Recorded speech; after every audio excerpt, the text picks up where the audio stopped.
സ്നേഹവന്ദനം ആദ്യമായിട്ട് അറിയിക്കുന്നു.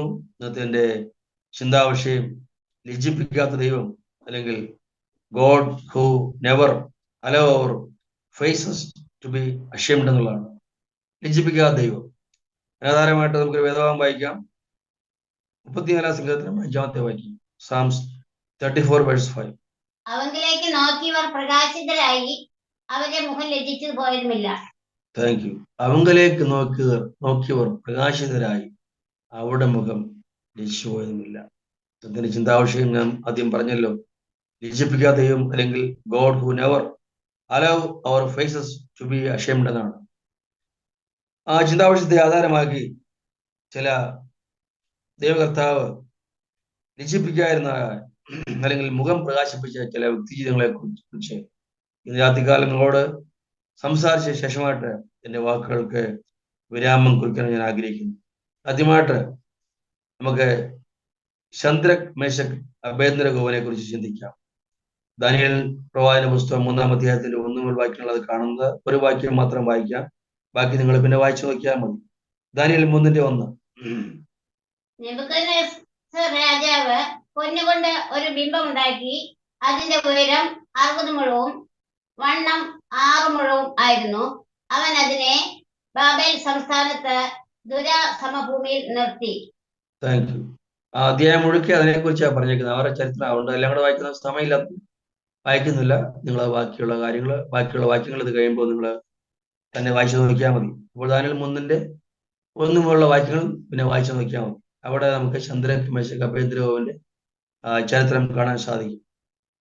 അപ്പോ ഈ നെബൂഖദ്നേസർ രാജാവ് സ്വർണം കൊണ്ട് ഒരു വലിയ വിഗ്രഹമൊക്കെ ഉണ്ടാക്കി. നമ്മുടെ ഈ മീറ്റിംഗിൽ അങ്ങനെ ഹിന്ദുമതത്തിലൊക്കെ വന്നിട്ടുള്ള പലരും ഉണ്ടല്ലോ. വിഷയപ്രിയ കണ്ണൻ ബ്രദറൊക്കെ അങ്ങനെ വന്നതെന്ന് ഞാൻ കരുതുന്നു. അപ്പോ ഈ രാജാവ് അപ്രകാരം സ്വർണം കൊണ്ടൊരു വലിയ ബിംബം, വിഗ്രഹം ഉണ്ടാക്കിയിട്ട് എല്ലാവരും വാദ്യഘോഷങ്ങളൊക്കെ ഇൻസ്ട്രുമെന്റ്സ് ഒക്കെ വായിക്കുമ്പോൾ, അല്ലെങ്കിൽ വാദ്യഘോഷങ്ങളൊക്കെ നാദം മുഴക്കുമ്പോൾ, വാദ്യോപകരണങ്ങളൊക്കെ നാദം മുഴക്കുമ്പോൾ എല്ലാവരും ഈ വിഗ്രഹത്തിന് മുമ്പിൽ വീണ് നമസ്കരിക്കണം എന്നായിരുന്നു ഈ രാജാവിന്റെ കൽപ്പന. എന്നാൽ 3 യൗവനക്കാരായ ശദ്രക്, മേശക്, അബേദ്നെഗോ എന്നുള്ള ചെറുപ്പക്കാരെ അവര് ഈ രാജകൽപ്പന അനുസരിക്കാനായിട്ട് തീരുമാനിച്ചില്ല. അവര് ജീവനുള്ള ദൈവത്തെ ആരാധിക്കുന്നവരായതുകൊണ്ട് അവരെ ഒരിക്കലും ഈ വിഗ്രഹത്തെ ആരാധിക്കാനായിട്ട് തീരുമാനിച്ചില്ല. അവര് സത്യദൈവത്തെ ആരാധിക്കാനായിട്ട് തീരുമാനിച്ചു. അപ്പോൾ ഈ ബാക്കി എല്ലാ ആൾക്കാരും ഈ വിഗ്രഹത്തിന് മുമ്പിൽ വീണ് നമസ്കരിച്ചപ്പോൾ ഈ 3 ചെറുപ്പക്കാർ മാത്രം അത് അനുസരിച്ചില്ല. അപ്പോഴത്തേക്ക് മറ്റുള്ള ആൾക്കാരൊക്കെ പോയി രാജാവിനോട് കംപ്ലൈന്റ് ചെയ്തു. ഇങ്ങനെ ഈ ശദ്രക്, മേശക്, അബേദ്നെഗോ എന്നിവരുള്ള 3 യൗവനക്കാര് രാജാവിന്റെ കൽപ്പന അനുസരിക്കുന്നില്ല, അതുകൊണ്ട് അവരെ രാജാവ് ശിക്ഷിക്കണം എന്ന് പറഞ്ഞുകൊണ്ട് അവർക്കെതിരായിട്ട് കംപ്ലൈന്റ് ചെയ്തു. ഉടനെ രാജാവ് ഇവരെ വിളിച്ചു വരുത്തി. ശരിയാണോ, സത്യമാണെന്ന് ചോദിച്ചു. അവർ പറഞ്ഞു ശരിയാണ് രാജാവേ എന്ന് പറയുകയുണ്ടായി. ഉടനെ രാജാവ് പറഞ്ഞു, നിങ്ങൾക്ക് ഒരു ചാൻസ് തരാം. നിങ്ങൾ ഇപ്പോൾ വീണ്ടും വിവിധ വാദ്യോപകരണങ്ങള് വായിക്കുമ്പോൾ, അതിന്റെ ശബ്ദം കേൾക്കുമ്പോൾ ഞാൻ നിർത്തിയിരിക്കുന്നതായ ഈ സ്വർണ്ണ ബിംബത്തിന് മുമ്പിൽ വീണ് നമസ്കരിക്കണം. ഇല്ലാഞ്ഞാൽ നിങ്ങളെ എരിനദി ചുള്ളിലേക്ക് ഇട്ടുകളയും എന്ന് പറയുണ്ടായി. അതായിരുന്നു രാജാവിന്റെ കൽപ്പന. അപ്പൊ എല്ലാ ജനങ്ങളും ഭയപ്പെട്ട് വിഗ്രഹത്തെ വീണ് നമസ്കരിച്ചു. ഇവരുടനെ പറഞ്ഞു, അവർക്ക് യാതൊരു ഭയം ഉണ്ടായിരുന്നില്ല. അവർ രാജാവിനോട് പറഞ്ഞു, രാജാവേ, ഞങ്ങൾ ഒരിക്കലും നീ നിർത്തിയിരിക്കുന്നതായ ഈ സ്വർണ്ണബിംബത്തിൽ മുമ്പിൽ വീണ് നമസ്കരിക്കുന്നത്. കാരണം ഞങ്ങള് സത്യദൈവത്തെ, അല്ലെങ്കിൽ ജീവനുള്ള ദൈവത്തെ ആരാധിക്കുന്നതാണ്. ഈ സ്വർണ്ണബിംബം എന്ന് പറഞ്ഞാൽ, വിഗ്രഹം എന്ന് പറഞ്ഞാൽ അതിന് ജീവനില്ല. ഞങ്ങൾ സേവിക്കുന്ന ദൈവം ഒരു ജീവനുള്ള ദൈവമാണ്. ഞങ്ങൾ ഒരിക്കലും ഒരു വിഗ്രഹത്തെയോ അല്ലെങ്കിൽ ഒരു ബിംബത്തെയോ ആരാധിക്കത്തില്ല. ഞങ്ങള് ജീവനുള്ള ദൈവത്തെ മാത്രമേ ആരാധിക്കത്തുള്ളൂ എന്ന് പറയുകയുണ്ടായി. നമുക്കറിയാം, ഹിന്ദുമതത്തിലും അപ്രകാരം 33 ദൈവങ്ങളുണ്ടെന്ന് നമുക്കറിയാം. പ്രിയ കണ്ണൻ ബ്രദറോട് ചോദിച്ചാൽ അത് പറഞ്ഞു തരും. അപ്പോൾ അമ്പലങ്ങളിലെല്ലാം ഒരുപാട് വിഗ്രഹങ്ങളുണ്ട്. ഓരോ അമ്പലത്തിലും ഓരോ വിഗ്രഹമുണ്ട്. അപ്പൊ ഇവര് പറഞ്ഞു, ഞങ്ങൾ ഒരിക്കലും വിഗ്രഹത്തെ ആരാധിക്കത്തില്ല. എന്നാൽ അവർ പറഞ്ഞു, ഞങ്ങൾ സേവിക്കുന്ന ദൈവത്തിന് ഞങ്ങളെ വിടുവിപ്പാൻ കഴിയുമെങ്കിൽ അവൻ ഞങ്ങളെ എരിനദി ചുളയിൽ നിന്നും രാജാവിന്റെ കയ്യിൽ നിന്നും വിടുവിക്കും. അല്ലെങ്കിലും ഞങ്ങൾ ദേവന്മാരെ സേവിക്കത്തില്ല, രാജാവ് നിർത്തിയ സ്വർണ്ണബിംബത്തെ നമസ്കരിക്കുമില്ല എന്ന് അറിഞ്ഞാലോ എന്ന് പറയും. അവർ പറഞ്ഞ മറുപടി, ഞങ്ങൾ സേവിക്കുന്ന ദൈവത്തിന് ഞങ്ങളെ വിടുവിപ്പാൻ കഴിയുമെങ്കിൽ അവൻ ഞങ്ങളെ എരിനദിച്ചുളയിൽ നിന്നും ഏയാന്റെ കയ്യിൽ നിന്നും വിടുവിക്കുന്നതാണ്. അല്ല, കഴിയുമെങ്കിൽ എന്ന് പറയുന്നതായ പരിഭാഷ തെറ്റാണ്. ശരിയായുള്ള പരിഭാഷ ഞങ്ങൾ സേവിക്കുന്ന ദൈവം ഞങ്ങളെ വിടുവിപ്പാൻ മനസ്സുണ്ടെങ്കിൽ എന്നാണ്. മനസ്സുണ്ടെങ്കിൽ എന്നാണ്. കാരണം നമ്മുടെ ശേഖരന്റെ പുസ്തകം 53 അധ്യായത്തിന്റെ 10-ാമത്തെ വാക്യത്തിൽ വായിക്കുന്നത്, അവനെ തകർത്ത് കളയുവാൻ യഹോവയ്ക്ക് ഇഷ്ടം തോന്നിയെന്നാണ്. എടുത്തിട്ടുണ്ടെന്ന് വായിക്കണം. യെശയ്യാ 53:10 എടുത്തെങ്കിലും അത് ഓർമ്മ വന്നതാണ്. എടുത്തെങ്കിൽ വായിക്കണം. അവിടെ നമ്മൾ കാണുന്നത്, യെശയ്യാ 53:10 കാണുന്നത്, അവനെ തകർത്ത് കളയുവാൻ യഹോവയ്ക്ക് ഇഷ്ടം തോന്നി. അതിനാണ് ദൈവഹിതം അല്ലെങ്കിൽ വിൽ ഓഫ് ഗോഡ് എന്നൊക്കെ ഇംഗ്ലീഷിൽ പറയും.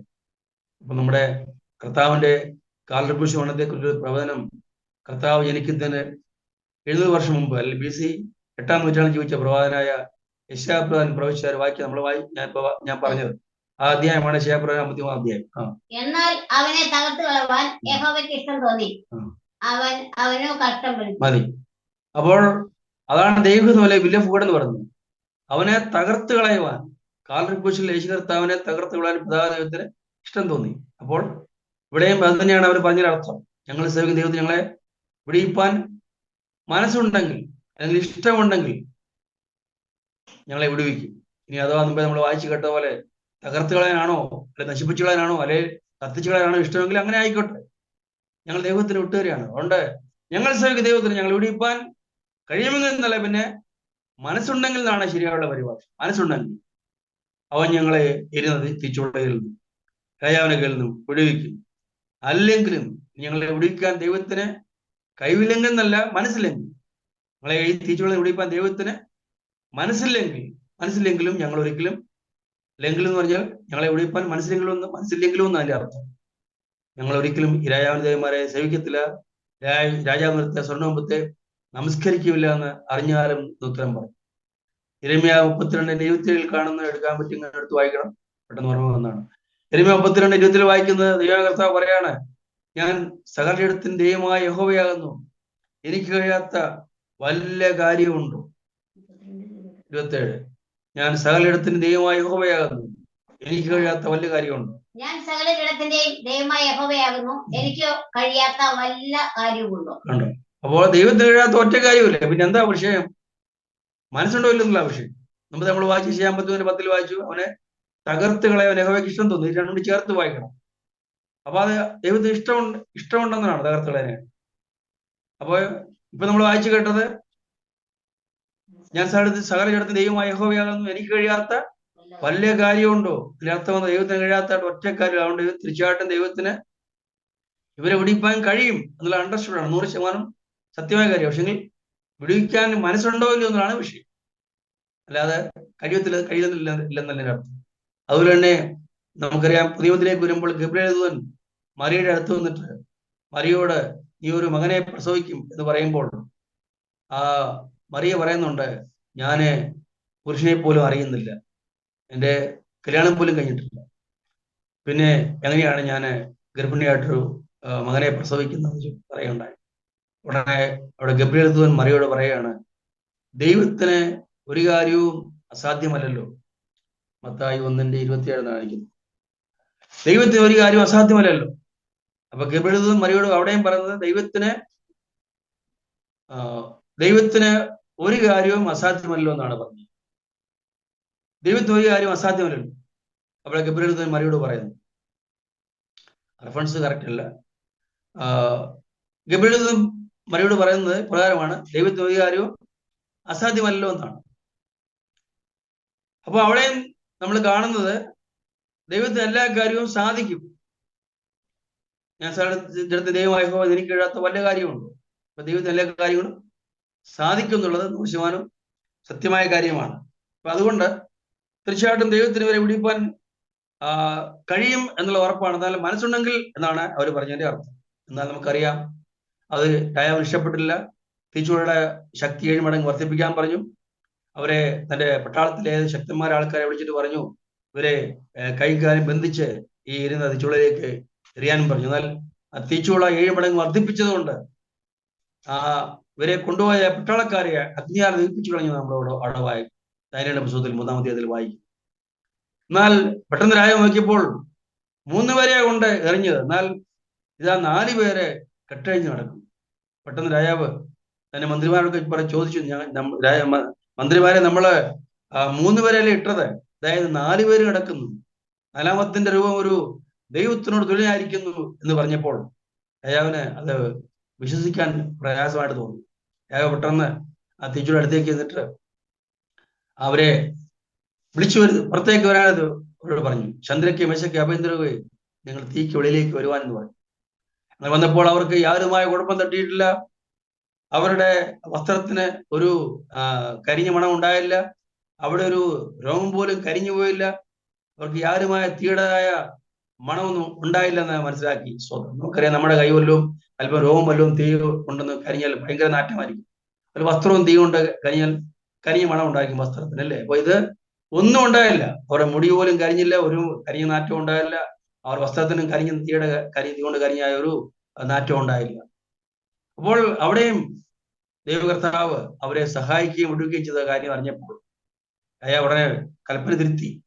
അവരുടെ ഈ ചന്ദ്രക്കും മേശക്കും അഭ്യന്തരവും ദൈവമാണ് സത്യത. അതുകൊണ്ട് എല്ലാവരും ഈ ദൈവത്തെ ആരാധിക്കണം, ഇനി ആരും ഈ വിഗ്രഹത്തെ ആരാധിക്കാൻ പാടില്ല എന്ന് പറഞ്ഞുകൊണ്ട് ഈ രാജാവിന് മാനസാന്തരം ഉണ്ടായിട്ട് എല്ലാവരും ഈ ജീവനുള്ള ദൈവത്തെ ആരാധിക്കണം എന്ന് പറഞ്ഞുകൊണ്ട് ഈ സത്യദൈവത്തിലേക്ക്, ജീവനുള്ള ദൈവത്തിലേക്ക് തിരികെയും. അങ്ങനെ ആരെങ്കിലും ഈ ചന്ദ്രക്കിന്റെയും മേശക്കിന്റെയും അഭ്യന്തരവും ദൈവത്തെ ആരാധിക്കാതിരുന്നാൽ അവനെ കഷ്ണം കഷ്ണമായിട്ട് മുറിച്ചുകളെയും അല്ലെങ്കിൽ അവനെ കൊന്നുകളെയും അവന്റെ വീട് കുപ്പക്കൊന്നാക്കുകയും ചെയ്യും എന്നൊരു കൽപ്പന പുറപ്പെടുവിക്കുകയും ആ ബാബേൽ സംസ്ഥാനത്ത് ഈ ചന്ദ്രക്കിനും മേശക്കിനും അഭ്യന്തരവും ഈ രാജാവ് നെബൂഖദ്നേസർ രാജാവ് പ്രൊമോഷൻ കൊടുത്ത്, ഇവരുടെ സ്ഥാനമാനങ്ങളൊക്കെ കൊടുത്ത് അവരെ മാനിച്ചതായിട്ട് നമുക്ക് കാണാൻ സാധിക്കും. അപ്പോൾ അവങ്കിലേക്ക് നോക്കി പ്രകാശരായി അവിടെ പോലെ ലക്ഷ്യമില്ല. ഈ ചന്ദ്രക്കും മേശക്കും അഭ്യന്തരവും ദൈവത്തിലേക്ക് നോക്കിയപ്പോൾ അവർക്ക് തിരിച്ചുള്ള അനുഭവം തൽക്കാലത്തേക്ക് ഉണ്ടായെങ്കിലും ഇന്നത്തേലെ ലജിപ്പിക്കാ ദൈവം അവിടെ മുഖത്തെ പ്രകാശിപ്പിച്ചു. അവിടെ നമുക്ക് ലജിച്ചു പോയില്ല. നമ്മൾ വായിക്കുന്ന പോലെ ഈ ലജിപ്പിക്കാ ദൈവം അവരെ ലജിപ്പിക്കാതെ അവിടെ മുഖം പ്രകാശിക്കുന്നതായിട്ട് 1 ശമൂവേൽ 2:30 വായിക്കുന്നത്, എന്നെ മാനിക്കുന്നത് ഞാൻ മാനിക്കും എന്നാണ് കാരണം. അപ്രകാരം ദൈവകർത്താവ് അവരെ മാനിക്കുകയും അവിടെ മുഖം പ്രകാശിക്കാൻ ഇടയായിത്തീരുകയും അവരെ ലജ്ജിപ്പിക്കാതെ ഇരിക്കുകയും ചെയ്തു നമുക്ക് കാണാൻ സാധിക്കും. കാരണം ഇനി അടുത്തതായിട്ട് നമുക്ക് ചിന്തിക്കുന്നത് ദാനിയേലും സുമുഖിയെ കുറിച്ചാണ്. എല്ലാ വാക്യങ്ങളും വായിക്കാൻ സമയമില്ലാത്തതുകൊണ്ട് ജസ്റ്റ് അതിന്റെ ആദ്യ വാക്യം മാത്രമേ വായിക്കുന്നുള്ളൂ. വീണ്ടും നമുക്ക് ദാനിയേൽ 6:1 വരാം. Daniel 6:1 following. രാജ്യമൊക്കെയും ഭരിക്കേണ്ടതിന് രാജ്യത്തിന്മേൽ 120 പ്രധാന ദേശാധിപതികളെയും അവരുടെ മേൽ 3 അധ്യക്ഷന്മാരെയും നിയമിപ്പാൻ ദാര്യാവേശന് ഇഷ്ടം തോന്നി. ഈ 3-ൽ ദാനിയേൽ ഒരുവനായിരുന്നു. മതി. ബാക്കിയുള്ള ഭാഗങ്ങൾ നിങ്ങളെ പിന്നെ വായിച്ചാൽ നമുക്ക് വായിക്കാൻ സമയമില്ല. അതിന് ഒന്നുമുള്ള വാക്യങ്ങളെല്ലാം വായിക്കുമ്പോൾ ഈ ദാനിയേലും സുമുഖിയും എന്നുള്ള വിഷയമാണ് ഈ 6-ാം അധ്യായത്തിൽ മുഴുവൻ കാണും. എന്നാൽ അവിടെ നമ്മൾ കാണുന്നത് ഈ ദാനിയേല് ഉത്കൃഷ്ട മനസ്സിലായിട്ട് വിളങ്ങിയെന്നാണ്. അതായത് രാജാവിന് അവിടെ വേറെ രാജാവായിരുന്നു, ദാര്യാവേശ രാജാവ്. ആദ്യം നമ്മൾ ചിന്തിച്ചത് നെബൂഖദ്നേസർ രാജാവിനെ കുറിച്ചാണ്. അടുത്ത രാജാവാണ് ദാര്യാവേശ രാജാവ്. അപ്പോൾ ഈ രാജാവിന് ഒരിക്കലും നഷ്ടം വരരുത് എന്നായിരുന്നു ഈ സർക്കാർ ഉദ്യോഗസ്ഥനായ ദാനിയേലിന്റെ ആഗ്രഹം. ദാനിയേൽ ഒരു കൊട്ടാരത്തിലെ സർക്കാർ ഉദ്യോഗസ്ഥൻ, നമ്മുടെ ഇന്നത്തെ ഭാഷ പറയാൻ ഒരു സർക്കാർ ഉദ്യോഗസ്ഥനായിരുന്നു. ഇന്നത്തെ ഒരുപാട് എല്ലാവരും ഞാൻ പറയുന്നില്ല, പല സർക്കാർ ഉദ്യോഗസ്ഥരും കൈക്കൂലി വാങ്ങിച്ച് സർക്കാരിന് നഷ്ടം വരുത്താനായിട്ട് ശ്രമിക്കുമ്പോൾ ഇവിടെ ഈ ദൈവത്തിന്റെ ദാസനായ ദാനിയേല് താൻ സർക്കാർ ഉദ്യോഗസ്ഥനായിരിക്കുമ്പോൾ താൻ കൈക്കൂലി എന്ന് വാങ്ങിക്കാതെ തൻ രാജാവിന് ഒരിക്കലും നഷ്ടം വരരുത് എന്ന് ചിന്തിച്ചുകൊണ്ട് തന്നെ അപ്പോയിന്റ് ചെയ്തായ, തന്നെ ജോലിക്കായിട്ട് നിയമിച്ചതായ തന്റെ രാജാവിന് എപ്പോഴും ലാഭം ഉണ്ടാക്കണമെന്ന ചിന്ത ഉണ്ടായപ്പോൾ തന്റെ സഹപ്രവർത്തകർ തന്നോട് അസൂയ ഉണ്ടായി.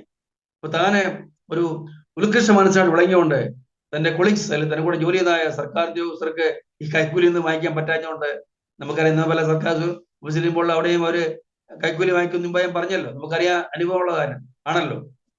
അപ്പോൾ ഇവിടെ ഈ ദാനിയേൽ നിമിത്തം മറ്റുള്ള സർക്കാർ ഉദ്യോഗസ്ഥർക്കും കൈക്കൂലി വാങ്ങിക്കാൻ പറ്റാത്തതുകൊണ്ട് അവർക്ക് തന്നോട് അസൂയ ഉണ്ടാവുകയും തനിക്കെതിരായിട്ട് അവരെ ഗൂഢാലോചന നടത്തുകയും ചെയ്യുകയുണ്ടായ സ്വതന്ത്രമാണ്. അങ്ങനെ അവർ തന്നെ ഈ ദാര്യാവേശനോട് പറഞ്ഞു, രാജാവേ ഇനിയും 30 ദിവസത്തേക്ക് നിന്നോടല്ലാതെ വേറെ ആരോടും പ്രാർത്ഥിക്കരുതെന്ന് ഒരു നിയമം ഉണ്ടാക്കണം.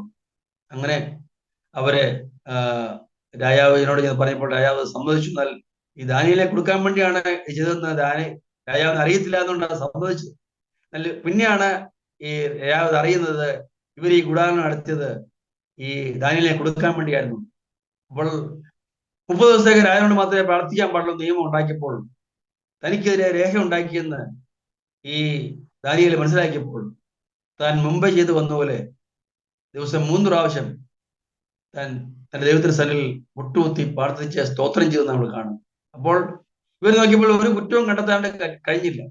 പിന്നെ ആകെപ്പാടെ കുറ്റം കണ്ടുപിടിക്കാൻ പറ്റുമെന്ന് പറഞ്ഞാൽ ദാനിയേല് ദിവസം 3 പ്രാവശ്യം തന്റെ ദൈവത്തിന്റെ സന്നിധിയിൽ മുട്ടുകുത്തി പ്രാർത്ഥിച്ച് സ്തോത്രം ചെയ്ത ശീലം എനിക്കുണ്ടായിരുന്നു. അതുകൊണ്ടാണ് ഇവർ പറഞ്ഞത്, 1 മാസത്തേക്ക് നീ ആയിരിക്കണം ഞങ്ങളുടെ ദൈവം, വേറെ ഒരു ദൈവത്തോടും പ്രാർത്ഥിക്കാൻ അനുവാദമില്ല. അങ്ങനെ ആരെങ്കിലും പ്രാർത്ഥിച്ചാൽ അവരെ സിംഹങ്ങളുടെ കുഴിയിൽ, തിച്ചുളയല്ല, ഇവിടെ സിംഹക്കുഴിയാണ്, അവിടെ ഇടണമെന്നുണ്ട്, നിയമം ഉണ്ടാക്കണം എന്ന് പറയുന്നുണ്ടായി. അവിടെ നമ്മളൊരു പാട്ട് പാടുന്നത്, തിച്ചുള്ള സിംഹക്കുഴി പൊട്ടക്കിണർ മരുഭൂമി ജയിലറയിർച്ചവളോ മരണമോ വന്നിടട്ടെ. തിച്ചുള്ള സിംഹക്കുഴി പൊട്ടക്കിണർ മരുഭൂമി ജയിലറയിർച്ചവളോ മരണമോ വന്നിടട്ടെ. നിന്മാനമിളകാതെ നിന്മാനം പതറാതെ നിന്നോട് കൂടെയെന്നും ഞാനുണ്ട് അന്ത്യം വരെ.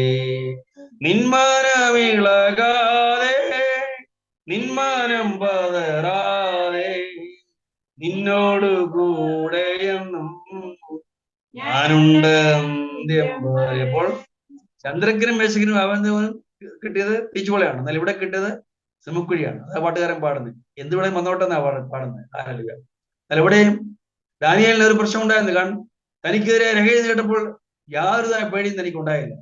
എന്നാൽ അതിന് കാരണം എന്താണ്? താൻ നേരത്തെ തനിക്ക് എല്ലാ ദിവസവും 3 പ്രാവശ്യം തന്റെ ദൈവത്തെ സ്ഥലിൽ മുട്ടുകുത്തി പ്രാർത്ഥിച്ച് സ്തോത്രം ചെയ്ത ഒരു ശീലം ഉണ്ടായിരുന്നതുകൊണ്ട് തനിക്കൊരു ഭയം ഉണ്ടായില്ല. അപ്പോൾ നമ്മൾ അവിടെ വായിക്കുന്നത്, തനിക്കെതിരെ രേഖ എഴുതിയെന്ന് അറിഞ്ഞപ്പോൾ, കണ്ടോ, വായിക്കൂ. എന്നാൽ രേഖ എഴുതിയിരിക്കുന്നു എന്ന് ദാനിയേൽ അറിഞ്ഞപ്പോൾ അവൻ വീട്ടിൽ ചെന്ന് അവന്റെ മാളിക മുറിയുടെ കിളിവാതിൽ യെരൂശലേമിന് നേരെ തുറന്നിരുന്നു. താൻ മുമ്പേ ചെയ്തു വന്നതുപോലെ ദിവസം 3 പ്രാവശ്യം മുട്ടുകുത്തി തന്റെ ദൈവത്തിന്റെ സന്നിധിയിൽ പ്രാർത്ഥിച്ച് സ്തോത്രം ചെയ്തു.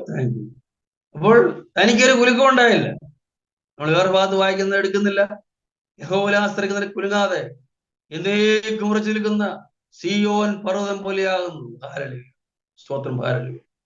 അപ്പൊ ദൈവത്തിൽ ആശ്രയിക്കുന്നവർക്ക് തീച്ചൂളയോ സിംഹക്കുഴിയോ എന്ത് വന്നാലും ഒരു കുലുക്കം ഉണ്ടാകത്തില്ല. ഹല്ലേലൂയ. പർവ്വതത്തിന് വരെ കുലുക്കം ഉണ്ടാകും.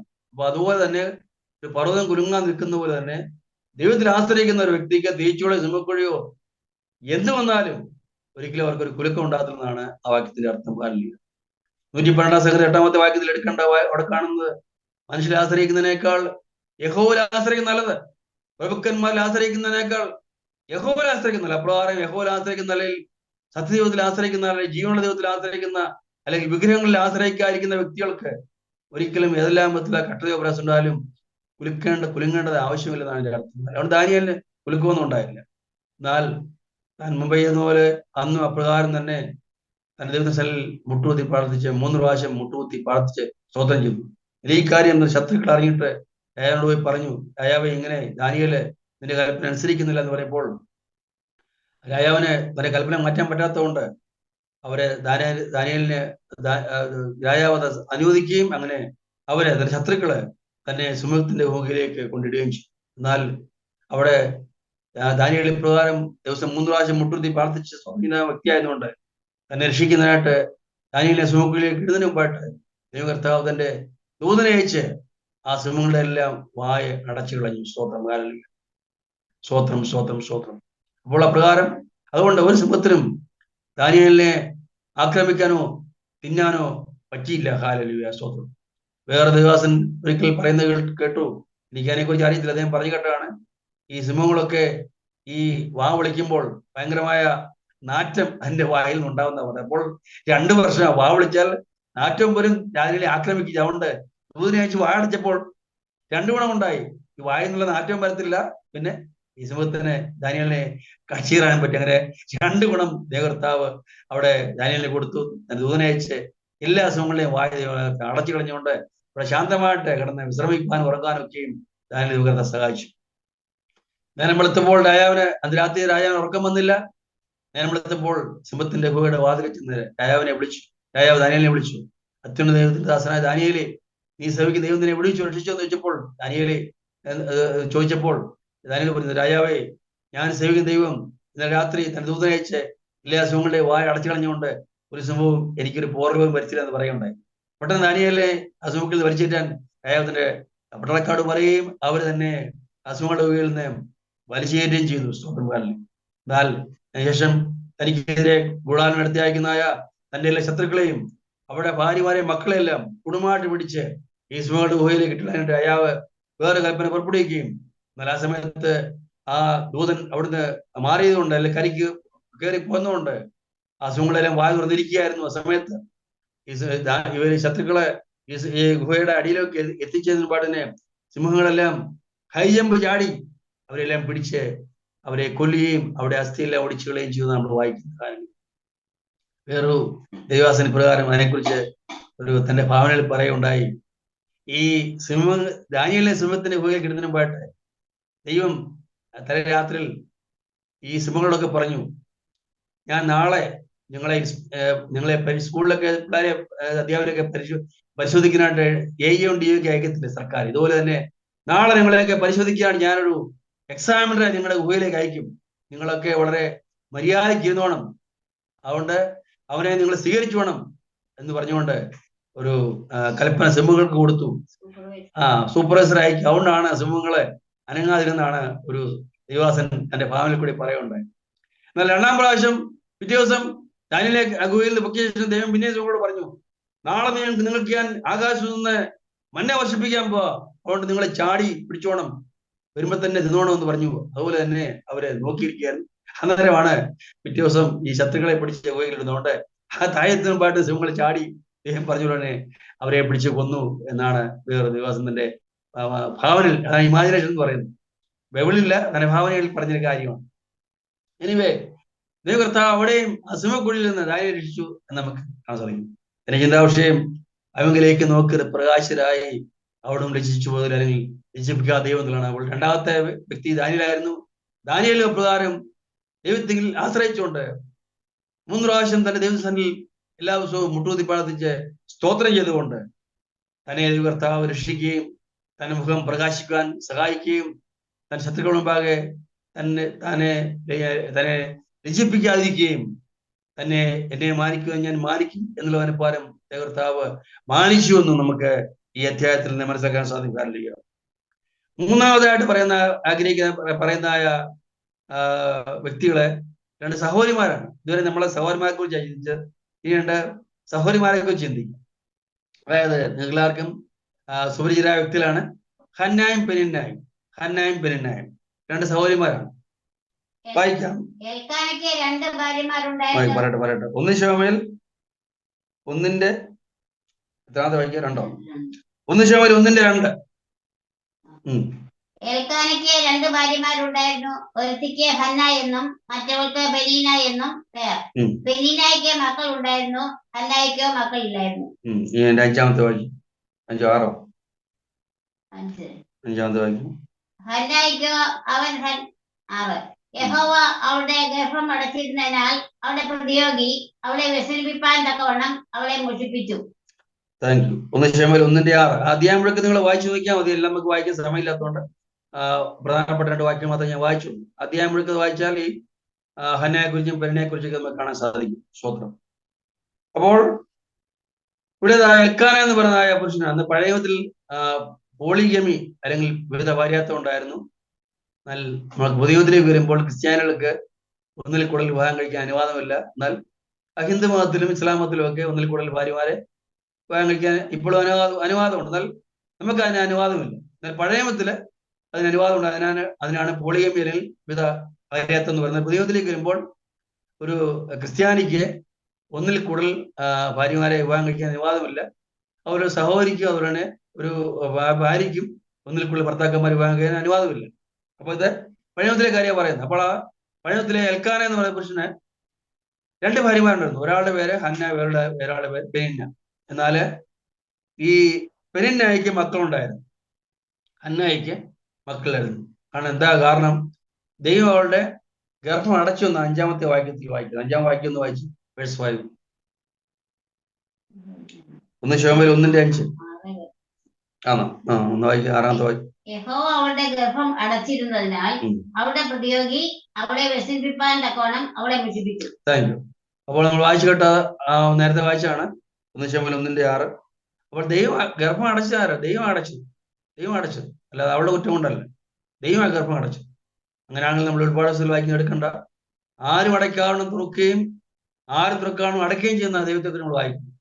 ആരും അടയ്ക്കാവണ്ണം തുറക്കുകയും ആരും തുറക്കാവണ്ണം അടയ്ക്കുകയും ചെയ്യുന്നതെന്നാണ് നമ്മളെ ദൈവത്തെക്കുറിച്ച് വെളിപ്പാട് പുസ്തകം. അങ്ങനെയാണെങ്കിൽ ഈ അടച്ച ദൈവത്തിന് തുറക്കാനും കഴിവുണ്ട്. സ്വതന്ത്രം. കാരണം ഗോഡ് ഈസ് ഓംനിപോട്ടന്റ്. ദൈവം സർവശക്തനാണ്. കാലം ഈ സർവശക്ത ദൈവത്തിന് അടയ്ക്കാൻ മാത്രമല്ല തുറക്കാനും കഴിവുണ്ട്. സ്വതന്ത്രം. ഹാലലുയ. നമ്മൾ വായിച്ചു കേട്ടല്ലോ, ഞാൻ സകലജട ദൈവമായ യഹോവയാകുന്നു, എനിക്ക് കഴിയാത്ത വല്ല കാര്യമുണ്ട്. അപ്പോൾ ഗർഭം അടയ്ക്കാൻ മാത്രമല്ല ദൈവത്തിന് ഗർഭം തുറക്കാനുമുള്ള കഴിവുണ്ട്. കാരണം ദൈവം ഒംനിപോട്ടന്റ് ആണ്, ഓൾമൈറ്റി ആണ്, സർവശക്തനാണ്. ഹാലലുയ. അപ്പോൾ ഈ ദൈവം അടച്ചുകൊണ്ട് അത് മനസ്സിലാക്കാതെ സഹോദരി അവരെ കുത്തിക്കൊണ്ടിരിക്കുക. ഇങ്ങനെ കുത്തി വേദനിപ്പിക്കുക. സ്വതന്ത്രം. ഹാലലുയ. അപ്പോൾ ആ സമയത്ത് അന്ന പോയി ദിവസങ്ങളിൽ കുത്തിയിരുന്ന് ഉപസിച്ച് കരഞ്ഞ് പ്രാർത്ഥിക്കുകയാണ് ചെയ്യുന്നത്. ഹാലലുയ. എന്നിട്ട് ഒരു നേർച്ച കൊണ്ട് നേർന്നു, ദൈവമേ നീ എനിക്ക് ഒരു മകനെ തരികയാണെങ്കിൽ ഹാലലുയ, ഞാൻ അവനെ നിന്റെ വിലക്കായിട്ട് വിട്ടോളാം എന്ന് പറഞ്ഞുകൊണ്ട് ഈ ഹന്ന ദിവസങ്ങളില് കുത്തിയിരുന്ന് ഉപവസിക്കുകയും കരയുകയും പ്രാർത്ഥിക്കുകയും ചെയ്ത് കൂടാതെ ഒരു നേർച്ചയും കൂടെ നേർന്നു എന്ന് നമുക്ക് കാണാൻ സാധിക്കും. 10-ാമത്തെ വാക്യാന്ന് തോന്നുന്നല്ലേ? വായിച്ചു, വേഴ്സ് 11. അവൾ ഒരു നേർച്ച നേർന്നു, സൈന്യങ്ങളുടെ യഹോവേ അടിയന്റെ സങ്കടം നോക്കി അടിയനെ ഓർക്കുകയും അടിയനെ മറക്കാതെ ഒരു പുരുഷ സന്താനത്തെ നൽകുകയും ചെയ്താൽ അടിയൻ അവന്റെ ജീവപര്യന്തം യഹോവയ്ക്ക് കൊടുക്കും. അപ്പോൾ അങ്ങനെ ഒരു നേർച്ച നേർന്നു, എനിക്കൊരു മകനെ തരണം, മകളെയല്ല മകനെ തരണം. അങ്ങനെ തന്നെയാ പ്രാർത്ഥിച്ചു. എൻ്റെ മകന് ഒരു കൊച്ചുമോണ്ട് ഇപ്പം 4ാം ക്ലാസ്സിൽ പഠിക്കുന്നു. എൻ്റെ മരുമോൾ ഗർഭിണിയായിട്ട് ഇവിടെയാണ് പ്രസവത്തിനായിട്ട് കടന്നു വന്നത്. ഞാനിങ്ങനെ പ്രാർത്ഥിച്ചു, ദൈവമേ ഞങ്ങളുടെ മരുമോൾക്ക് ഒരു യാതൊരുമായ ഊനവും വൈകല്യവും ഒന്നുമില്ലാത്ത ഒരു മകനെ തന്നെ കൊടുക്കണം എന്നാണ് ഞാനും പ്രാർത്ഥിച്ചത്. അങ്ങനെ ഞങ്ങളുടെയും പ്രാർത്ഥന കേട്ട്, അല്ലെ എൻ്റെയും പ്രാർത്ഥന കേട്ട് കർത്താവ് എൻ്റെ അപ്പച്ചനൊക്കെ ഞാൻ പ്രാർത്ഥിച്ചു. അപ്പച്ചൻ മർദ്ദമക്കാരന, പക്ഷേ ദൈവം അങ്ങനെ തരുമെന്ന് വിശ്വസിച്ചുകൊണ്ട് ഞാൻ അങ്ങനെ തന്നെ പ്രാർത്ഥിച്ചു. ഏതായാലും ദൈവകൃപയാൽ എൻ്റെ പിതാവിനെ കാണാൻ പാകത്തിന് എൻ്റെ മരുമോളും ഒരു മകനെ പ്രസവിക്കാൻ കർത്താവ് സഹായിച്ചു. അപ്പോൾ ഇവിടെ തന്നെ അങ്ങനെ തന്നെയാണ് പ്രാർത്ഥിച്ചു, എനിക്കൊരു മകനെ തരണം പ്രാർത്ഥിച്ചു. അങ്ങനെ ദൈവ കർത്താവ് ഒരു മകനെ കൊടുത്തു. ആ ശമൽപാലിനെ ദൈവ കർത്താവ് കൊടുത്തു. സ്വതന്ത്രം. അങ്ങനെ അവനെ നിനക്ക് വേണ്ടി ഞാൻ പ്രതിഷ്ഠ കൊടുത്ത് നിലവിലേക്കായിട്ട് സമർപ്പിക്കുക എന്ന് പറഞ്ഞുകൊണ്ട് ആ വാക്ക് പാലിച്ചിട്ട് ആ പൈതലിന് മുല കൊടുക്കേണ്ട അല്ലെങ്കിൽ പാൽ കൊടുക്കേണ്ട അമ്മയുടെ കടമയാണല്ലോ. ഈ പാലുകൂടി മാറിയ ശേഷമായിട്ട് അവരെ കൊണ്ട് ഏലിപ്പുരുവിനെ ഏൽപ്പിക്കുന്നതായിട്ട് നമ്മുടെ തുടർന്നുള്ള വാക്യങ്ങളൊക്കെ വായിക്കുമ്പോൾ കാണാൻ സാധിക്കും. അപ്രകാരം ഈ പെനിന്ന തന്നെ കുത്തിയപ്പോൾ ഹാലലുയ, ഹന്ന ഉപവസിക്കുകയും കരയുകയും പ്രാർത്ഥിക്കുകയും നേർച്ച നിറയിച്ചപ്പോൾ 4 കാര്യങ്ങൾ ചെയ്തപ്പോൾ അവങ്കിലേക്ക് നോക്കി പ്രകാശരായി അവളും ലക്ഷിച്ചു പോലെ എന്നിരിക്കുവാനും ആ ഹന്നയുടെ മുഖം പ്രകാശിക്കുവാനും ഹാലലുയ. അവളെ മാനിക്കുകയും നിന്ദിക്കുകയും പുഷിക്കുകയും കുത്തുകയും ചെയ്തതായ അവളുടെ കൂട്ടുസഹോദരി അല്ലെ ഭർത്താവിന്റെ 2ാം ഭാര്യയായ പെണ്ണിയുടെ മുമ്പാകെ എന്നെ മാനിക്കും ഞാൻ മാനിക്കും എന്നുള്ള വനപ്പാരം അവളെ കർത്താവ് മാനിച്ചാണ് നമുക്ക് സാധിക്കും. അവളുടെ മുഖം രചിച്ചു പോകാണ്ട് കർത്താവ് സമ്മതിച്ചില്ല. രചിപ്പിക്കാതെ ദൈവം അവളെ മാനിച്ചു എന്നാണ് നമ്മൾ കാണുന്ന ഹാലലുയ. രചിപ്പിക്കാതെ ദൈവം അവളുടെ മുഖം പ്രകാശിക്കാനായിട്ട് ഇടയാക്കി തീർത്തു എന്നാണ് നമ്മുടെ കാണുന്ന ഹാലലുയ. അത് മാത്രമല്ല ഹാലലുയ, അവളെ ഒരു മകന് വേണ്ടി പ്രാർത്ഥിച്ചെങ്കിൽ ഹാലലുയ പിന്നത്തേലെ വേറെ 5 മക്കളെ കൂടെ കൊടുത്തു. അങ്ങനെ ആകെ 6 മക്കളെ, 6 മക്കളെ ദൈവം കൊടുത്ത് നമുക്ക് കാണാൻ സാധിക്കും. ഹാലലുയ. 1 ശമൂവേൽ 2-ാം അധ്യായത്തിന്റെ 21-ാമത്തെ വാക്യത്തിൽ കാണാൻ സാധിക്കുന്നു. 1 ശമൂവേൽ 2:21. അവൻ അവരോട് 2:21 യഹോവ ഹന്നയെ കടാക്ഷിച്ചു, അവൾ ഗർഭം ധരിച്ച് 3 പുത്രന്മാരെയും 2 പുത്രിമാരെയും പ്രസവിച്ചു. Thank you. അപ്പോൾ വീണ്ടും അവള് ഗർഭം ധരിക്കുകയും ഒരു മകന് വേണ്ടിയെ പ്രാർത്ഥിച്ചു. ഇന്നലെ കഴിഞ്ഞപ്പോൾ ആ മകനെ ദൈവത്തിലേക്കായിട്ട് കൊടുത്തു കഴിഞ്ഞപ്പോൾ ഇതാ വീണ്ടും അവളുടെ ഗർഭം ദൈവകർത്താവ് തുറക്കുകയും, ആദ്യം അടച്ചെങ്കിൽ പിന്നെ തുറക്കുകയും, അങ്ങനെ വീണ്ടും 3 ആമക്കളെയും 2 പെൺമക്കളെയും കൊടുത്തതായിട്ട് കാണാൻ സാധിക്കും. അപ്പൊ ആദ്യം 1 കൊടുത്തു, പിന്നെ 3 കൊടുത്തു, പിന്നെ 2 കൊടുത്തു. ഹാലലുയ. അപ്പോൾ 1 + 3 + 2. ഹാലലുയ. അപ്പോൾ അങ്ങനെ 4 ആൺമക്കളെയും 2 പെൺമക്കളെയും, അങ്ങനെ അരടസം മക്കളെ ദൈവകർത്താവ് അവൾക്ക് കൊടുത്തതായിട്ട് നമുക്ക് കാണാൻ സാധിക്കും. ഒരു മകന് വേണ്ടി പ്രാർത്ഥിച്ചപ്പോൾ ഇതാ ദൈവകർത്താവ് 6 മക്കളെയാണ് കൊടുത്തേക്കുന്നത്, അരടസം മക്കളെ കൊടുത്തേക്കുന്നത്. അപ്പോൾ അവിടെയും അവളുടെ മുഖം പ്രകാശിക്കുന്നതിനായിട്ട് ദൈവകർത്താവ് സഹായിച്ചു. ഹാലലുയ. അവളെ നിന്ദിക്കുകയും പുച്ഛിക്കുകയും പരിഹസിക്കുകയും കുത്തുകയും വേദനിപ്പിക്കുകയും ചെയ്തായ ആ പിന്നീട് മുമ്പാകെ എന്നെ മാനിക്കുന്നത് ഞാൻ മാനിക്കും എന്ന കൽപ്പാരം അവളെ ദൈവകർത്താവ് നശിപ്പിക്കാതിരിക്കുകയും അവളെ മാനിക്കുകയും ചെയ്താൽ നമുക്ക് കാണാൻ സാധിക്കാറില്ല. ദൈവക്കളെ, ഞാനിപ്പോൾ 3 പേരുടെ കാര്യങ്ങൾ പറഞ്ഞു. ചന്ദ്രയ്ക്ക് ഒന്നാമതായിട്ട് ചന്ദ്രയ്ക്ക് മേശക്ക് അബേദ്നെഗോ, രണ്ടാമതായിട്ട് ദാനിയേല്, മൂന്നാമതായിട്ട് ഹന്ന. സ്വത്രം. ഇവിടെയൊക്കെ മുഖങ്ങളെ ദൈവകർത്താവ് പ്രകാശിപ്പിച്ചു. അവിടെ മുഖമൊന്നും രചിച്ചു പോകാനായിട്ട് ദൈവകർത്താവ് സമ്മതിച്ചില്ല. ഇനി അവസാനമായിട്ട് എൻ്റെ ഒരു ജീവിതാനുഭവം കൂടെ പറഞ്ഞ് എൻ്റെ വാക്കുകൾക്ക് വിരാമം കുറിക്കാണ് ഞാൻ ആഗ്രഹിക്കുന്ന. കാരണം പെട്ടെന്ന് ഞാൻ പറഞ്ഞ് അവസാനിപ്പിക്കാം. കാരണം ഞാൻ ഒരിക്കല് ഞങ്ങൾ പാലക്കാട് താമസിക്കുമ്പോൾ, ഞങ്ങൾ 2015-ലാണ് ഈ കൊതമംഗലത്തേക്ക് ഞങ്ങളുടെ പിതാവിനെ നോക്കാനായിട്ട് താമസം മാറ്റിയത്. ഞങ്ങൾ പാലക്കാടാണ് നേരത്തെ താമസിച്ചുകൊണ്ടിരുന്നത്. അവിടെ താമസിക്കുമ്പോൾ അവിടെ ഗവൺമെന്റ് വിക്ടോറിയ കോളേജിലേക്ക് എൻ്റെ വൈഫിന്റെ ചേച്ചിയുടെ മകൾക്ക് ഒരു MSc-യുടെ ആപ്ലിക്കേഷൻ ഫോം കൊണ്ട് അയക്കാനായിട്ട് ഞാൻ ബസ് കയറി പോകുമായിരുന്നു. ഞങ്ങളെ പാലക്കാട് ജില്ലയിലെ പഴമ്പാലക്കുടം സ്ഥലത്ത് താമസിച്ചുകൊണ്ടിരുന്നത്. അവിടെ നിന്ന് 3 ബസ് മാറി പോകണം. അപ്പോൾ ഞാനൊരു ഷോൾഡർ ബാഗാണ് എടുത്തിരുന്നത്, ഒന്നും ഇല്ലാത്തൊരു ബാഗായിരുന്നു. അപ്പോൾ അതില് ഈ ആപ്ലിക്കേഷൻ ഫോമും വേറെ ഒരു 3000 കൂടുതൽ ഉണ്ടായിരുന്നു രൂപയുള്ള ഒരു ബാഗും അതിനകത്തുണ്ടായിരുന്നു. അപ്പോൾ അതുവരെ ഈ ബസ്സിൽ അവിടെ ആ റൂട്ടിലെ മോഷണമൊന്നും എനിക്ക് അനുഭവപ്പെട്ടിരുന്നില്ല. എന്നാൽ ഞാൻ ഈ 3 ബസ് മാറിയിട്ട് ഈ ഗവൺമെന്റ് മലമ്പുഴ റൂട്ടിലായ ഈ ഗവൺമെന്റ് വിക്ടോറിയ കോളേജിന് ഫ്രണ്ടിൽ പോയി ബസ് ഇറങ്ങി കഴിഞ്ഞ് നോക്കിയപ്പോൾ ഈ പണം അടങ്ങിയ ബാഗ് കാണാനില്ല. സ്വന്തം ഏതായാലും ആപ്ലിക്കേഷൻ ഫോം പുറത്തു വെച്ചിരുന്നോണ്ട് അത് പോയില്ല, അല്ലേ അത് പോവായിരുന്നു. അങ്ങനെ എനിക്കൊരു നിമിഷം ഷോക്ക് അടിച്ച മാതിരി ആയിപ്പോയി. കാരണം 3000 രൂപ വേറെ സൗദിയിൽ നിന്ന് ഒരു സഹോദരൻ അവിടെ ഒരു സഭാവോള് പണിയാൻ വേണ്ടി അയച്ചു തന്നായിരുന്നു. അന്ന് ഞാൻ അവിടെ ഷാരൻസോലെ പാഷാട് പ്രവർത്തിക്കുകയായിരുന്നു. എന്റെ കുറെ പൈസയും കൂടെ ഉണ്ടായിരുന്നു, 1000 രൂപ താഴെ ഉണ്ടായിരുന്നു. എന്റെ പൈസ പോയി പോട്ടെ, ഈ സഭാവോള് പണിയാൻ വേണ്ടി തന്ന പണം കൊടുത്തില്ലെങ്കിൽ എനിക്ക് അവിടെ ഹോള് പണിയാൻ പറ്റത്തില്ലല്ലോ. അപ്പോൾ എനിക്ക് വളരെ വിഷമമുണ്ടായി. ഞാൻ വീട്ടിൽ വന്ന ശേഷമായിട്ട് ജസ്റ്റിൽ പ്രാർത്ഥിച്ചു, ദൈവകർത്താവ് എൻ്റെ പണം പോയെങ്കിൽ പോട്ട് കുഴപ്പമില്ല, എന്നാൽ ഈ സൗദി അറേബ്യയിൽ നിന്ന് ഈ സഭാവോള് പണിയാൻ വേണ്ടി അയച്ചതായ പണമാണല്ലോ പോയത്. അതുകൊണ്ട് ആ 3000 രൂപ എനിക്ക് എത്ര വിധത്തിൽ മടക്കി തരുമ്പോൾ ഞാൻ പ്രാർത്ഥിച്ചു. എന്നാൽ അല്പം എന്ന് പറയട്ടെ, അത് കഴിഞ്ഞപ്പോൾ കുറച്ച് ദിവസം കഴിഞ്ഞപ്പോൾ എൻ്റെ ഒരു കൂട്ടുകാരൻ അമേരിക്കയിലുണ്ട്. ഞാൻ ആവശ്യപ്പെട്ടാൽ ദൈവം എനിക്ക് ഒരു 2000 രൂപ ചെക്ക് അയച്ചത് പറഞ്ഞു. ജോർജ് മാത്യുവിന് ഒരു 2000 രൂപ അയച്ചുകൊണ്ട് ദൈവം പറഞ്ഞുകൊണ്ട് ഞാനിതാ 2000 രൂപ ചെക്ക് അയച്ചിരുന്നു പറഞ്ഞു. അപ്പൊ ഞാൻ പിന്നെ പറഞ്ഞു, കർത്താവ് ഇനി ഒരു 1000 കൂടെ വേണം, കാരണം 3000 രൂപ ആണല്ലോ ഹോൾ പണിയാൻ വേണ്ടി അയച്ചു തന്നേക്കുന്നത്. ഒരു 1000 രൂപ എനിക്ക് ആരെ കൊണ്ടും തരീപ്പണെന്ന് പറയുന്നുണ്ടായി. വീണ്ടും ആ സഹോദരൻ അടുത്ത മാസം വീണ്ടും ഒരു 2000 രൂപ ചെക്ക് അയച്ചു. വീണ്ടും പറഞ്ഞു, ദൈവം എന്നോട് പിന്നെയും പറഞ്ഞു ജോർജ് മാത്യത്തിന് ഒരു 2000 രൂപ അയച്ചു കൊടുക്കാൻ ദൈവം പറഞ്ഞു. ഞാൻ ആവശ്യപ്പെട്ടതല്ല, കത്തയച്ചില്ല, ഫോൺ വിളിച്ച് ഒന്നും ചെയ്തില്ല. അങ്ങനെ 2ാം പ്രാവശ്യം ആ സഹോദരൻ ഞാൻ ആവശ്യപ്പെടാതെ തന്നെ 2000 രൂപ അയച്ചു. അപ്പോൾ കറക്റ്റായിട്ട് എൻ്റെ ആ കയ്യിലുണ്ടായിരുന്ന കാശ് എനിക്ക് കിട്ടി. 1000 രൂപ താഴെയാണ് എൻ്റെ പണം ഉണ്ടായിരുന്നത്. അപ്പം 3000 രൂപ ഹോൾ വിളിക്കാൻ വേണ്ടി കൊടുത്തു. എൻ്റെ കയ്യിൽ നിന്ന് നഷ്ടപ്പെട്ട ആ കാശും ദൈവകർത്താവ്. അങ്ങനെ ഞാൻ 3000 രൂപ പ്രാർത്ഥിച്ചപ്പോൾ ദൈവകർത്താവ് എനിക്ക് 4000 രൂപ തിരുവാതിരക്കുളം കർത്താവ് ഞാൻ ആവശ്യപ്പെടാത്ത ഒരു സഹോദരനെ കൊണ്ട് എനിക്ക് ധരിപ്പിക്കാൻ ദൈവകർത്താവ് അങ്ങനെ എന്നെ മുഖവും പ്രകാശിക്കാൻ കർത്താവെന്ന് ഇടയാക്കിയത് സ്വന്തം കാലില്ല. വീണ്ടും ഒരു ഉദാഹരണം പറഞ്ഞ് പെട്ടെന്ന് അവസാനിപ്പിക്കാൻ പാടില്ല. ഞാൻ ഇതുപോലെ തന്നെ പഴമ്പാലക്കോട് നിന്ന് ഞാൻ വളരെ അടുത്തൊരു ബൈബിൾ കോളേജിലാണ് പഠിപ്പിക്കുന്നുണ്ടായിരുന്നു. ഷാരൻസോലെ പാസ്റ്റർമായിരുന്നു. ആ സമയത്ത് ബൈബിൾ കോളേജ് പഠിപ്പിക്കുന്നുണ്ടായിരുന്നു. എന്റെ പ്രധാനം നോക്കാൻ വേണ്ടി ഇതിൽ രാജിവെച്ചാണ് ഇവിടെ കൊതമംഗലത്തേക്ക് വന്നത്, എറണാകുളം ജില്ലയിലേക്ക് വന്നത്. അപ്പൊ ഞങ്ങളെ ഈ സെബൻ ജോസഫ് പാസ്റ്റർ വീടിനടുത്ത് താമസിക്കുന്നു. അപ്പോൾ ഞാൻ ബൈബിൾ കോളേജിൽ ക്ലാസ് കഴിഞ്ഞിട്ട് തിരിച്ചു വരുമ്പോൾ എൻ്റെ പോക്കറ്റിലൊരു മൊബൈൽ ഫോൺ ഉണ്ടായിരുന്നു. അന്നൊരു ഇങ്ങനെ ക്ലിപ്പ് കൊണ്ട് കുത്തിയിടുന്ന സംവിധാനം ഉണ്ടായിരുന്നു. അപ്പൊ ഞാൻ എൻ്റെ പോക്കറ്റില് മൊബൈൽ ഫോൺ ഇട്ടേച്ച് ഇങ്ങനെ ക്ലിപ്പ് കൊണ്ട് കുത്തി വെച്ചേക്ക്. അപ്പോൾ ബസ്സിലെ സീറ്റിലായതുകൊണ്ട് നിൽക്കുകയായിരുന്നു. കുറെ കഴിയുമ്പോഴത്തേക്ക് ഭയങ്കരമായ തെള്ളിങ്ങനെ അനുഭവപ്പെട്ടു ബസ്സിൽ. അപ്പൊ ഞാൻ വീഴാതിരിക്കാൻ വേണ്ടി പെട്ടെന്ന് ഞാൻ കമ്പിയെ പിടിച്ചു. അത് ഞാൻ നോക്കിപ്പോണ്ടാ ഈ ക്ലിപ്പ് പോക്കറ്റിൽ നിന്ന് ആരാണ്ട് ഊരിയിട്ടേക്കുന്നു മൊബൈൽ ഫോണിന്റെ. അപ്പൊ ഞാനത് തെള്ളുകൊണ്ട് ചിലപ്പോൾ അത് ക്ലിപ്പ് ഊരിപ്പോയിരിക്കുന്ന വീണ്ടും ഞാൻ ഈ ക്ലിപ്പ് പോക്കറ്റിൽ കുത്തി വെച്ചു. ഈ കമ്പിയെ പിടിച്ച് നിൽക്കുക. കുറച്ച് കഴിയുമ്പോൾ പിന്നെ പുറയുന്ന ശക്തമായ തെള്ളി വരിക. അപ്പൊ ഞാൻ വീഴാതിരിക്കാൻ വേണ്ടി കമ്പിയിൽ ഉറച്ചു പിടിച്ചു. അത് ഞാൻ നോക്കിപ്പോണ്ടാ ഈ ഫോൺ കാണാൻ, മൊബൈൽ ഫോൺ കാണാൻ. അപ്പോൾ ഈ പോക്കറ്റടിക്കാർ കയറിയിട്ട് ഞങ്ങളുടെ വീട്ടിലേക്ക് പോകുന്ന ആ റൂട്ടിലാണ്, ആലത്തൂർ പനമ്പാലം റൂട്ടിലാണ് പോക്കറ്റടിക്കാറുണ്ടായിരുന്നത്. അതൊരിക്കൽ ആദ്യത്തെ അനുഭവമാണ്.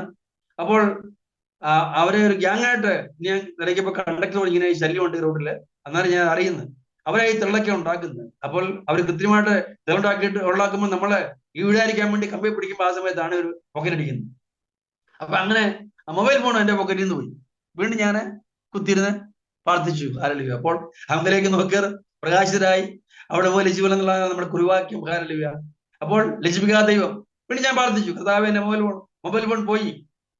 ആ മൊബൈൽ ഫോൺ എന്റെ വൈഫ് എനിക്ക് അന്ന് 2000 രൂപയ്ക്ക് വാങ്ങിച്ചെന്നാണ്. ഇനി എനിക്ക് മൊബൈൽ ഫോൺ മേടിക്കാൻ കാശില്ല, എന്റെ വൈഫിനോട് ചോദിക്കാൻ എനിക്ക് മനസ്സുമില്ല. അതുകൊണ്ട് എനിക്കൊരു മൊബൈൽ ഫോൺ തരണമെന്ന് പറഞ്ഞു. ഞാൻ പ്രാർത്ഥിച്ചു. അപ്പോൾ നിങ്ങളുടെ സഭയിലുള്ള സഹോദരൻ അറിഞ്ഞിട്ട് ഞാൻ ചോദിച്ചൊന്നുമില്ല, ഇങ്ങനെ പാസ്റ്റർ ഫോൺ എന്തെന്ന് ചോദിച്ചുകൊണ്ട് മാത്രം പറഞ്ഞാണ്. ഞാൻ ഇങ്ങനെ മോഷണം പോയെന്ന് പറഞ്ഞു. അപ്പോൾ ആ സഹോദരൻ എനിക്കൊരു പുതിയ മൊബൈൽ ഫോൺ മേടിച്ചു തന്നിടയത്. അപ്പോൾ അവിടെയും കർത്താവില് എന്നെ ലജ്ജിപ്പിച്ചില്ല, എന്നെ മുഖം പ്രകാശിക്കാൻ ഈ 2ാം പ്രാവശ്യം കർത്താവ് സാധിച്ചു. കാരണമില്ല. പ്രിയമുള്ള ദൈവങ്ങളെ, നമ്മുടെ ജീവിതത്തില് ഈ ജീവിതത്തിൽ ആശ്രയിച്ചുകൊണ്ട് ഏതെല്ലാം വിധത്തിലുള്ള കക്ഷയും പ്രാസം വരുമ്പോൾ ഹല്ലേലൂയ പിന്മാറിപ്പോവാതെ അവങ്കിലേക്ക് നോക്കുക, പ്രകാശരായി അവിടെ ലക്ഷ്യ പോലെ എനിക്ക് മനപ്പാരം ഈ ദൈവത്തിന് നോക്കിക്കൊണ്ട് ഈ രക്ഷിപ്പിക്കാത്ത ദൈവത്തിൽ ആശ്രയിച്ചുകൊണ്ട് മുമ്പോട്ട് ഇരിക്കാം. അപ്പോൾ തീർച്ചയായിട്ടും ദൈവകർത്താവ് നമ്മളെ രക്ഷിപ്പിക്കത്തില്ല. പിന്നെയോ എന്നെ മാനിക്കുന്നത് ഞാൻ മാനിക്കും എന്നുള്ള മനപ്പാരം ദൈവകർത്താവ് നമ്മളെ മാനിക്കും എന്ന് ഓർപ്പിച്ചുകൊണ്ട് എനിക്ക് ഇത്രയും സമയം വെച്ച് ബഹുമാനപ്പെട്ട ദൈവത്തിന്റെ നന്ദി അറിയിച്ചുകൊണ്ടും എന്റെ എളിയ വാക്കുകളെ ചുരുക്കുന്നു. ഈ ദൈവകർത്താവ് ഐശ്വര്യം